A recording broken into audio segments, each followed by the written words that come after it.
Assalamualaikum warahmatullahi wabarakatuh. Kami dari kelompok 1 yang beranggotakan saya Fahri Ali dan kawan saya Arauf Gafar, Adriel Anggrawan Pratama, Victoria Prajiva, Muhammad Insan Afri. Kami akan memberikan contoh program Java dengan konsep encapsulation. Kali ini saya akan menjelaskan tentang program encapsulation. Pada program di samping merupakan contoh penerapan konsep encapsulation dalam bahasa programan Java.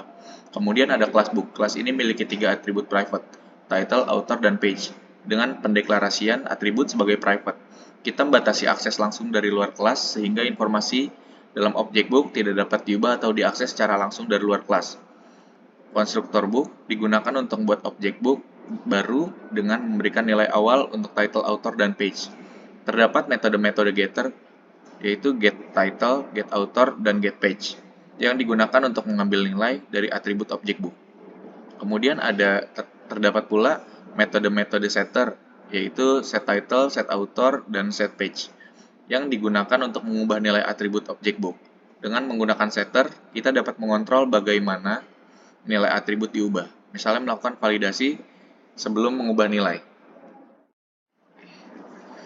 Selanjutnya kita masuk ke kelas main. Di dalam metode main kita membuat objek book dengan menggunakan konstruktor book dan memberikan nilai awal untuk judul, penulis, dan jumlah halaman. Selanjutnya kita menggunakan metode-metode getter untuk mendapatkan informasi tentang buku yang dibuat seperti judul, penulis, dan jumlah halaman untuk dicetak di layar. Kemudian kita menggunakan metode-metode setter untuk mengubah judul dan jumlah halaman buku, seperti yang ada di codingan ini. Akhirnya kita mencetak informasi buku setelah perubahan dilakukan untuk memastikan bahwa perubahan telah diterapkan. Dengan menerapkan encapsulation, atribut-atribut kelas book terlindungi dan tidak dapat diubah secara tidak sah dari luar kelas. Kita hanya dapat mengakses dan mengubah nilai atribut menggunakan metode getter dan setter yang telah disediakan, sehingga memastikan keamanan dan konsistensi dalam data dalam objek book. Lalu kita akan run program di atas.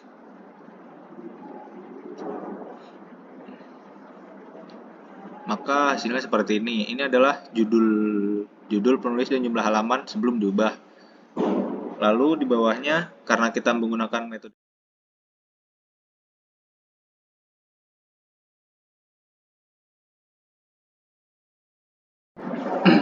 Selanjutnya di sini saya akan menjelaskan tentang program polymerism. Kode program tersebut adalah contoh penerapan konsep pewarisan atau inheritance dan polymerism dalam bahasa pemrograman Java. Di sini ada kelas induk buku. Kelas ini memiliki atribut privat, judul, dan penulis, serta sebuah konstruktor untuk menganalisis nilai-nilai atribut tersebut. Lalu di sini terdapat metode get jenis buku yang untuk mengembalikan jenis buku secara umum. Dalam kasus ini di sini adalah buku umum. Lalu terdapat juga metode tampilkan info yang digunakan untuk menampilkan informasi dasar buku, yaitu judul dan penulis. Selanjutnya di sini ada subkelasnya. Subkelas di sini yang pertama ada subkelas buku fiksi. Kelas ini mewarisi dari kelas buku yang memiliki atribut tambahan genre yang mewakili jenis genre buku fiksi tersebut. Lalu ada override method. Ini adalah get jenis buku untuk mengembalikan buku fiksi. Lalu selanjutnya ada override method yang tampilkan info untuk menampilkan informasi buku fiksi beserta genrenya. Nah, selanjutnya di sini ada yang namanya subkelas buku non-fiksi. Jadi, kelas ini juga mewarisi dari kelas buku. Nah, memiliki atribut tambahan subjek yang mewakili subjek dari buku non-fiksi. Override metode get jenis buku itu untuk mengembalikan buku non-fiksi. Nah, override metode yang tampilkan info itu untuk menampilkan informasi buku non-fiksi beserta subjeknya. Nah, selanjutnya itu ada kelas utama. Nah, di dalam metode main kita membuat objek buku fiksi dan buku non-fiksi. Melalui konsep polimorfisme, objek buku fiksi dan buku non-fiksi disimpan dalam variabel bertipe buku. Memanggil metode get jenis buku dan tampilkan info dari objek buku 1 dan buku 2 secara polimorfik, sehingga metode yang sesuai dari masing-masing subkelas akan dipanggil sesuai dengan objek yang sebenarnya mereka wakili.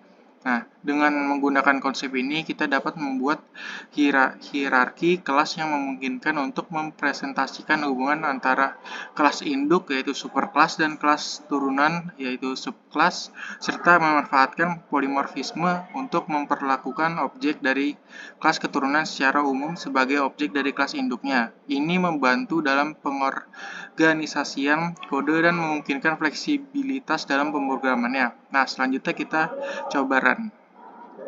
Nah, jadi ini adalah outputnya, jenis buku, judul, dan penulisnya. Itu. Di sini saya akan menjelaskan perbedaan antara kedua program tersebut. Program pertama menunjukkan konsep encapsulation, di mana atribut atau data dalam sebuah kelas disembunyikan dan hanya dapat diakses melalui metode-metode kelas tersebut.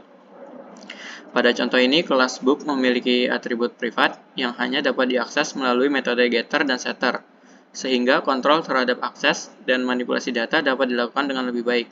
Sementara itu, program kedua menunjukkan konsep polymorphism yang memungkinkan suatu objek memiliki banyak bentuk atau perilaku.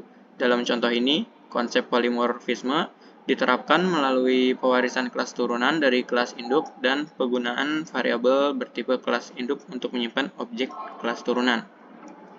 Hal ini memungkinkan objek dari kelas turunan diperlakukan seperti objek dari kelas induk sehingga menghasilkan kode yang lebih fleksibel.